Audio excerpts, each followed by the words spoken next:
Part 1. Chapter 1. Maniac Magee was not born in a dump. He was born in a house, a pretty ordinary house, right across the river from here, in Bridgeport, and he had regular parents, a mother and a father. But not for long. One day, his parents left him with a sitter and took the P&W high-speed trolley into the city. On the way back home, they were on board when the P&W had its famous crash, when the motorman was drunk and took the high trestle over the Schuylkill River at 60 miles an hour, and the whole caboodle took a swan dive into the water. And just like that, Maniac was an orphan. He was 3 years old. Of course, to be accurate, he wasn't really Maniac then. He was Jeffrey Lionel McGee. Little Jeffrey was shipped off to the nearest relative, Aunt Dot and Uncle Dan. They lived in Hollidaysburg, in the western part of Pennsylvania. Aunt Dot and Uncle Dan hated each other, but because they were strict Catholics, they wouldn't get a divorce. Around the time Jeffrey arrived, they stopped talking to each other. Then they stopped sharing. Pretty soon, there were 2 of everything in the house. 2 bathrooms, 2 TVs, 2 refrigerators, 2 toasters. If it were possible, they would have had 2 Jeffreys. As it was, they split him up as best they could. For instance, he would eat dinner with Aunt Dot on Monday, with Uncle Dan on Tuesday, and so on. 8 years of that. Then came the night of the spring musical at Jeffrey's school. He was in the chorus. There was only 1 show and 1 auditorium, so Aunt Dot and Uncle Dan were forced to share at least that much. Aunt Dot sat on one side, Uncle Dan on the other. Jeffrey probably started screaming from the start of the song, which was Talk to the Animals, but nobody knew it because he was drowned out by all the other voices. Then the music ended, and Jeffrey went right on screaming, his face bright red by now, his neck bulging. The music director faced the singers, frozen with his arms still raised. In the audience, faces began to change. There was a quick smatter of giggling by some people who figured the screaming kid was some part of the show, some funny animal maybe. Then the giggling stopped, and the eyes started to shift and heads started to turn, because now everybody could see that this wasn't part of the show at all, that little Jeffrey McGee wasn't supposed to be up there on the risers, pointing to his aunt and uncle, bellowing out from the midst of the chorus, "Talk! Talk, will ya? Talk! Talk! Talk!" No one knew it then, but it was the birth scream of a legend. And that's when the running started. 3 springy steps down from the risers, girls in pastel dresses screaming, the music director lunging, a leap from the stage, out the side door, and into the starry, sweet onion grass-smelling night. Never again to return to the house of 2 toasters. Never again to return to school. Chapter 2. Everybody knows that Maniac Magee, then Jeffrey, started out in Hollidaysburg and wound up in 2 Mills. The question is, what took him so long? And what did he do along the way? Sure, 200 miles is a long way, especially on foot, but the year that it took him to cover it was about 51 weeks more than he needed, figuring the way he could run, even then. The legend doesn't have the answer.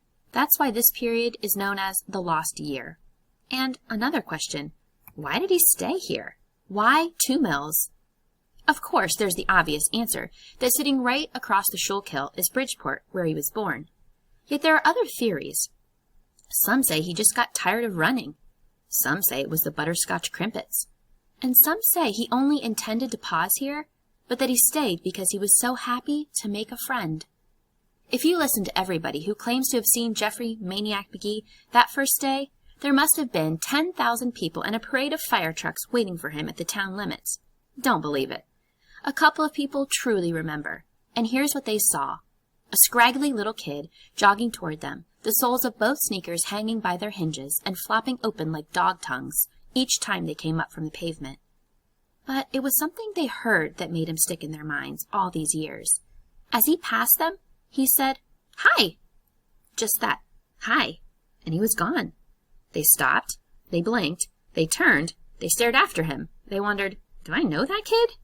Because people just didn't say that to strangers out of the blue. Chapter 3. As for the first person to actually stop and talk with Maniac, that would be Amanda Beale, and it happened because of a mistake. It was around 8 in the morning, and Amanda was heading for grade school, like hundreds of other kids all over town. What made Amanda different was that she was carrying a suitcase, and that's what caught Maniac's eye. He figured she was like him, running away, so he stopped and he said, "Hi." Amanda was suspicious. Who was this white stranger kid? And what was he doing in the East End, where almost all the kids were black? And why was he saying that? But Amanda Beale was also friendly, so she stopped and said, "Hi, back." "Are you running away?" Jeffrey asked her. "Huh?" said Amanda. Jeffrey pointed at the suitcase. Amanda frowned, then thought, then laughed. She laughed so hard, she began to lose her balance, so she set the suitcase down and sat on it so she could laugh more safely. When at last she could speak, she said, "I'm not running away. I'm going to school." She saw the puzzlement on his face. She got off the suitcase and opened it up right there on the sidewalk. Jeffrey gasped. "Books?" Books, all right. Both sides of the suitcase crammed with them. Dozens more than anyone would ever need for homework. Jeffrey fell to his knees. He and Amanda and the suitcase were like a rock in a stream. The schoolgoers just flowed to the left and right around them. He turned his head this way and that to read the titles. He lifted the books on top to see the ones beneath. There were fiction books and nonfiction books, who-did-it books and let's be friend books, and what is it books, and how-to books, and how not to books, and just regular kid books. On the bottom was a single volume from an encyclopedia. It was the letter A. "My library," Amanda Beale said proudly. Somebody called, "Gonna be late for school, girl!" Amanda looked up. The street was almost deserted. She slammed the suitcase shut and started hauling it along. Jeffrey took the suitcase from her. "I'll carry it for you." Amanda's eyes shot wide. She hesitated, then snatched it back. "Who are you?" she said. "Jeffrey McGee." "Where are you from? West End?" "No." She stared at him, at the flap-soled sneakers. Back in those days, the town was pretty much divided. The East End was blacks, the West End was whites. "I know you're not from the East End." "I'm from Bridgeport." "Bridgeport? Over there? That Bridgeport?" "Yep." "Well, why aren't you there?" "It's where I'm from, not where I am." "Great. So where do you live?" Jeffrey looked around. "I don't know. Maybe here." "Maybe?" Amanda shook her head and chuckled. "Maybe you better go ask your mother and father if you live here or not." She speeded up. Jeffrey dropped back for a second, then caught up with her. "Why are you taking all these books to school?" Amanda told him. She told him about her little brother and sister at home, who loved to cram every piece of paper they could find, whether or not it already had type all over it. And about the dog, Bow Wow, who chewed everything he could get his teeth on. And that, she said, was why she carried her whole library to and from school every day. First bell was ringing. The school was still a block away. Amanda ran. Jeffrey ran. "Can I have a book?" he said. "They're mine," she said. "Just to read, to borrow." "No." "Please." "What's your name?" "Amanda." "Please, Amanda, anyone. You're shortest one." "I'm late now, and I'm not going to stop and open this thing up again. Forget it." He stopped. "Amanda!" She kept running, then stopped, turned, glared. What kind of kid was this anyway? All grungy, ripped shirt. Why didn't he go back to Bridgeport or the West End where he belonged? Bother some white girl up there. And why was she still standing here? "So what if I loaned you one, huh? How am I going to get it back?" "I'll bring it back, honest. If it's the last thing I do." "What's your address?" 728 Sycamore. "But you can't come there. You can't even be here." Second bell rang. Amanda screamed, whirled, ran. "Amanda!" She stopped, turned. "Oh!" she squeaked. She tore a book from her suitcase, hurled it at him. "Here!" and dashed into school. The book came flapping like a wounded duck and fell at Jeffrey's feet. It was a story of the Children's Crusade. Jeffrey picked it up, and Amanda Beale was late to school for the only time in her life. Chapter 4. Jeffrey made 3 other appearances that first day. The first came at one of the high school fields during 11th grade gym class. Most of the students were playing soccer, but about a dozen were playing football because they were on the varsity and the gym teacher happened to be the football coach. The star quarterback, Brian Dennehy, wound up and threw a 60-yarder to his favorite receiver, James Hands Down, who was streaking a fly pattern down the sideline. But the ball never quite reached Hands. Just as he was about to cradle it in his big, brown, loving mitts, it vanished. By the time he recovered from the shock, a little kid was weaving upfield through the varsity football players. Nobody laid a paw on him. When the kid got down to the soccer field, he turned and punted the ball. It sailed back over the looking gym-classers, spiraling more perfectly than anything Brian Dennehy had ever thrown, and landed in the outstretched hands of still stunned hands down. Then the kid ran off. There was one other thing, something that all of them saw, but no one believed until they compared notes after school that day. Up until the punt, the kid had done everything with one hand. He had to, because in his other hand was a book. Chapter 5.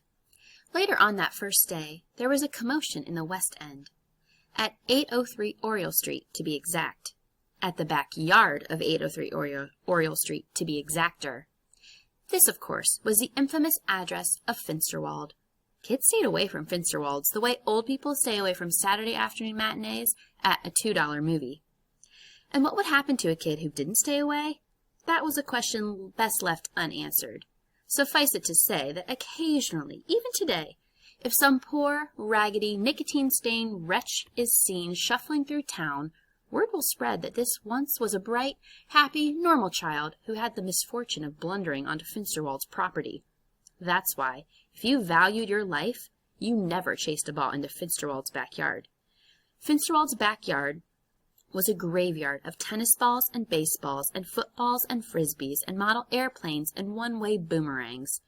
That's why his front steps were the only unsat-on front steps in town, and why no paper kid would ever deliver there, and why no kid on a snow day would ever shovel that sidewalk, not for $1,000,000. So, it was late afternoon, and screams were coming from Finsterwald's. Who? What? Why?